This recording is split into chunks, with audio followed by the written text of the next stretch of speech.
बिस्मिल्लाहिर्रहमानिर्रहीम। अस्सलाम वालेकुम नाज़रीन इकराम, फ़ेथ इनसाइट से मैं हूँ आपका मेज़बान नासिर महमूद।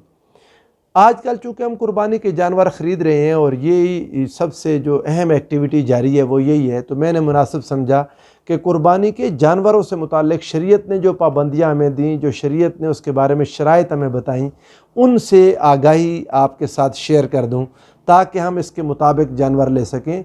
ये कोई ऐसा काम नहीं है कि इंसान इसको अपनी किसी के ज़िम्मे लगा दे, जाओ तुम लेके आ जाओ, या ज़िम्मेदार इंसान के ज़िम्मे तो लगाया जा सकता है, लेकिन जान छुड़ाने वाला काम नहीं हो सकता। कि रसूलुल्लाह सल्लल्लाहु अलैहि वसल्लम ने ख़ुद खूबसूरत, अच्छा, प्यारा नज़र आने वाला जानवर इंतखाब फरमाया और आक़ाए दो जहां सल्लल्लाहु अलैहि वसल्लम कुर्बानी के जानवर की सिलेक्शन में कॉन्शियस होते थे। आका अलैहिस्सलाम ने ऐसे लापरवाही से जानवर नहीं मंगवाया। अब ये जानवर कैसे होने चाहिए? कुरान मजीद ने पहला एक उसूल दिया, वो ये कि जानवर, कुर्बानी का जानवर मवेशी चौपायों में से होना चाहिए। उसका ज़िक्र रब्बुल ज़ुल जलाल ने किया। औज़ु बिल्लाहि मिनश शैतानिर रजीम। इरशाद फरमाया, वलिकुल्लि उम्मतिन जअलना मनसकन लियज़कुरु स्मल्लाहि अला मा रज़क़हुम मिन बहीमतिल अनआम। अल्लाह ताला ने इरशाद फरमाया, हमने हर उम्मत के लिए उसकी एक कुर्बानी मुकर्रर कर दी ताकि वो उसके ऊपर अल्लाह के नाम का ज़िक्र करे जो उसे अल्लाह ने बहीमतिल अनआम में से अता किया। अब ये बहीमतिल अनआम क्या हैं? अगर आप इनकी तर्जुमा पढ़ें, कुरान मजीद में देखें, तफसीर देखें, तो ये मवेशी चौपाए हैं। अब ये अरबी हों चौपाई या गैर अरबी, ये मैंने गैर अरबी का लफ्ज़ जानबूझ के बोला भैंस के लिए। भैंस की कुर्बानी भी जायज़ है, कभी मौका मिला तो इंशाअल्लाह इसको अलग से ले लूँगा, मगर गाय के हुक्म में है, गाय के हुक्म में। अब अल्लाह ताला ने ये जो मवेशी जो जायज़ किए वो 4 किस्म के मवेशी हैं जिनके नर और मादा मिलकर 8 बन जाते हैं। रब्बुल ज़ुल जलाल फरमाया, समानियत अज़वाज, वो 8 हैं। मिनद्दअन इस्नैन व मिनल माज़ इस्नैन, वो 8 जानवर, उनमें बकरी, भेड़, गाय या भैंस और ऊँट, इनके नर और मादा मिलकर ये 8 हो जाते हैं। लेकिन कोशिश करें मादा दूध देने वाली ना हो, नबी करीम सल्लल्लाहु अलैहि वसल्लम ने इसको पसंद नहीं फरमाया, लेकिन अगर कोई करेगा तो हो जाएगी। कोशिश ज़्यादा ये करें दूध ना देने वाली। उसमें जो भैंसें या गाय जो माँ नहीं बन पा रही होती हैं, ज़्यादातर लोग वही बेचते हैं। ज़ाहिर है ऐसा जानवर तो कोई नहीं बेचता जिससे आगे उसको नफ़ा हो रहा हो, मज़ीद ज़िंदगी उसकी आगे बढ़ सकती हो, वो फल फूल सकता हो। बहरहाल ये हुज़ूर अलैहिस्सलातु वस्सलाम ने ये चीज़ पसंद फरमाई।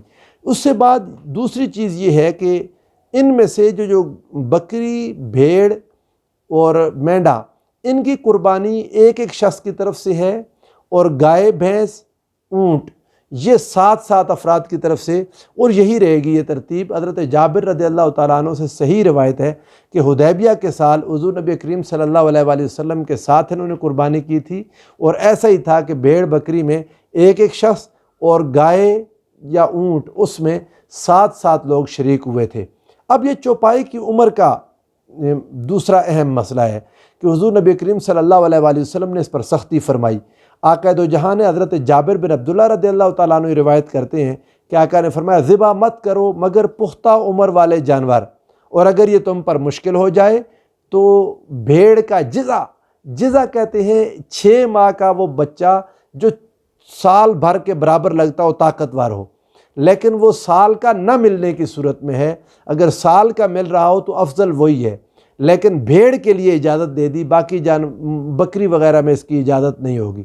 हुज़ूर सरवर दो आलम सल्लल्लाहु अलैहि वसल्लम ने जब इनकी उम्र, पुख्ता उम्र कहा, और फिर उसमें से जो सनिया हैं 2 दांत वाले, जो आप कह लें दोंदा जानवर जिन्हें हम कहते हैं, दोंदा जानवर ये यकीनन साल से ज़्यादा की उम्र का होता है। उलमा ने इस पर काम किया। भेड़ बकरी में साल या उससे ज़्यादा की उम्र का होता है, भैंस गाय में ये 2 साल का होता है, और ऊँट अगर हो तो वो 5 साल की उम्र या उससे ज़्यादा का हो तो तब जाके उसकी ये पुख्ता उम्र बनती है, जिसमें उसके 2 दांत निकल आते हैं। बाज़ जगह निकलते हैं, बाज़ जगह इससे भी देर हो जाती है। लेकिन अगर आपने जानवर अपने घर में पाला, आपके सामने पैदा हुआ, और पिछले साल ईद उल अज़हा के वक्त वो 1, 2, 4 दिन का था, और साल जब ईद उल अज़हा दोबारा आ गई तो अब वो ज़िबा हो सकता है, या ईद उल अज़हा पर। ये तब है कि जब आपको यकीन हो, जिससे आप ख़रीद रहे हैं वो आपका वाकिफ़ कार हो, या जिस पर आपको एतमाद हो। बाज़ार और मंडी में जाएं तो लोग बेचने के लिए झूठी कस्में भी खाते हैं और क्या कुछ करते हैं, अल्लाह बेहतर जानता है, आप सब लोग भी जानते हैं।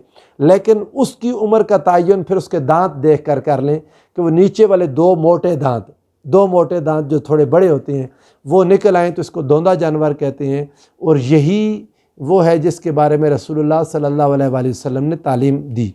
اب اس کے بعد جو اگلی بات ہے جو زیادہ اہم ہے وہ یہ کہ جانور عیب دار نہ ہو، کوئی ایسا عیب، یہ بات بنیادی ایک اصول یاد رکھ لیں کہ جس سے جانور کی خوبصورتی ختم ہو جائے یا اس عضو سے جانور خود نفع نہ اٹھا سکتا ہو، ایسا عیب والا جانور بالکل قربانی کے لیے مناسب نہیں ہے، قربانی نہیں ہوگی۔ یہ ایک حدیث پاک سنے، حضور سرور عالم صلی اللہ علیہ وآلہ وسلم نے ارشاد فرمایا، حضرت براء بن عازب رضی اللہ تعالیٰ عنہ اس کو روایت کرتے ہیں اور یہ حدیث متفق علیہ حدیث ہے۔ آقا نے فرمایا اربعن لا تجوز فی الاضاحی، 4 جانور ہیں جن کی قربانی جائز نہیں۔ فرمایا العوراء البین عورها، پہلی چیز یہ حضور علیہ السلام نے فرمایا کہ کانا جانور جس کا کانا پن ظاہر ہو۔ اب کانا پن کیسے ظاہر ہوگا؟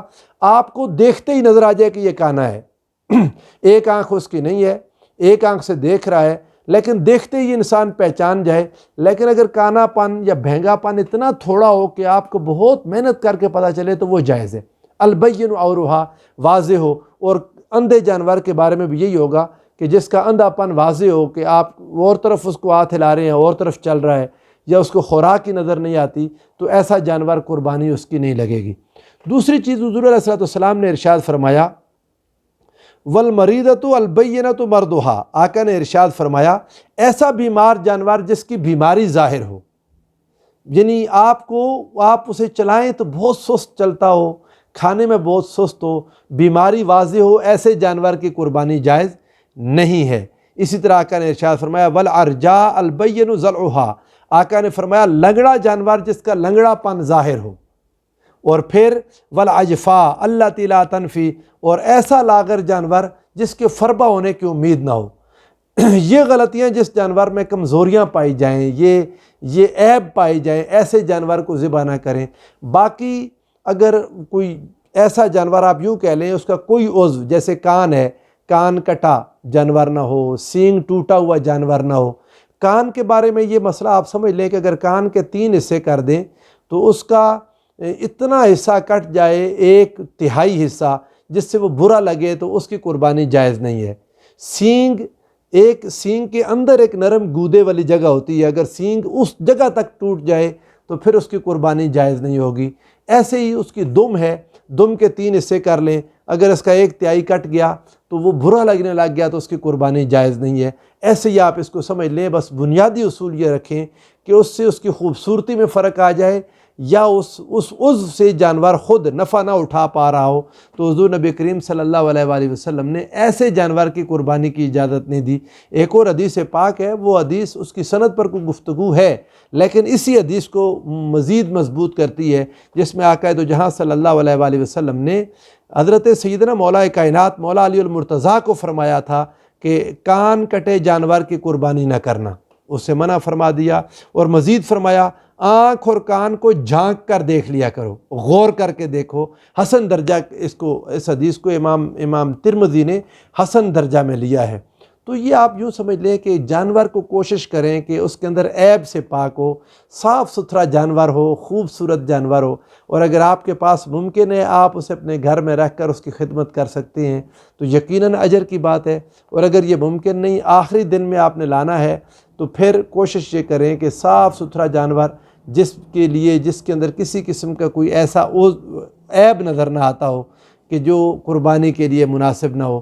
اللہ تعالی ہمیں حضور سرور عالم صلی اللہ علیہ وآلہ وسلم کی سنت کو پورا کرتے ہوئے آقا کی محبت کے ساتھ قربانی ادا کرنے کی توفیق عطا فرمائے۔ والسلام علیکم ورحمۃ اللہ وبرکاتہ۔